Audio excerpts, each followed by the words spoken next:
PM Kisan Samman പദ്ധതിയുടെ 19ാം ഗഡുവിൻ്റെ വിതരണമാണ് ഇനി നടക്കേണ്ടത്. അതിനുള്ള നടപടിക്രമങ്ങൾ ആരംഭിച്ചു കഴിഞ്ഞു.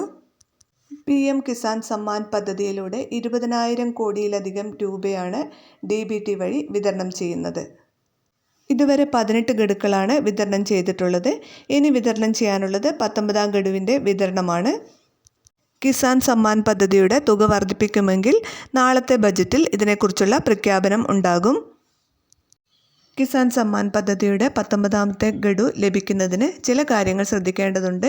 18ാമത്തെ ഗഡുവൊക്കെ മുടങ്ങിയിട്ടുള്ളവരാണെങ്കിൽ തീർച്ചയായും EKYC പൂർത്തിയാക്കേണ്ടതാണ്. അതുപോലെ ലാൻഡ് സീഡിംഗ്, അതുപോലെ ആധാർ ബാങ്ക് അക്കൗണ്ടുമായി ബന്ധിപ്പിക്കുക തുടങ്ങിയ കാര്യങ്ങളൊക്കെ ഒന്ന് ശ്രദ്ധിക്കേണ്ടതാണ്. അതുപോലെ തന്നെ pmkisan.gov.in എന്ന വെബ്സൈറ്റിൽ ക്ലിക്ക് ചെയ്ത് നിങ്ങളുടെ സ്റ്റാറ്റസ് ചെക്ക് ചെയ്യാവുന്നതാണ്. അതുപോലെ ബെനിഫിഷ്യറി ലിസ്റ്റ് അതും ഈ വെബ്സൈറ്റിലൂടെ ചെക്ക് ചെയ്യാവുന്നതാണ്. ലിസ്റ്റിൽ നിങ്ങളുടെ പേരുണ്ടോ എന്ന് നിങ്ങൾക്ക് തന്നെ ചെക്ക് ചെയ്ത് ഉറപ്പിക്കാവുന്നതാണ്. പ്രധാനമന്ത്രി കിസാൻ സമ്മാൻ യോജനയുടെ 19ാമത്തെ ഗഡുവിനെക്കുറിച്ചുള്ള ഏറ്റവും പുതിയ അപ്ഡേറ്റ് പ്രധാനമന്ത്രി കിസാൻ സമ്മാൻ നിധി യോജനയുടെ 19ാം ഗഡു അവരുടെ ബാങ്ക് അക്കൗണ്ടുകളിലേക്ക് ഉടൻ ക്രെഡിറ്റ് ചെയ്യാൻ ഒരുങ്ങുകയാണ് എന്നതാണ്. കേന്ദ്ര സർക്കാർ പ്രതിവർഷം കർഷകർക്ക് 6,000 രൂപ 3 ഗഡുക്കളായി നൽകുന്നു. ഇതുവരെ 18 ഗഡുക്കളാണ് കർഷകരുടെ അക്കൗണ്ടുകളിലേക്ക് കിട്ടിയിട്ടുള്ളത്.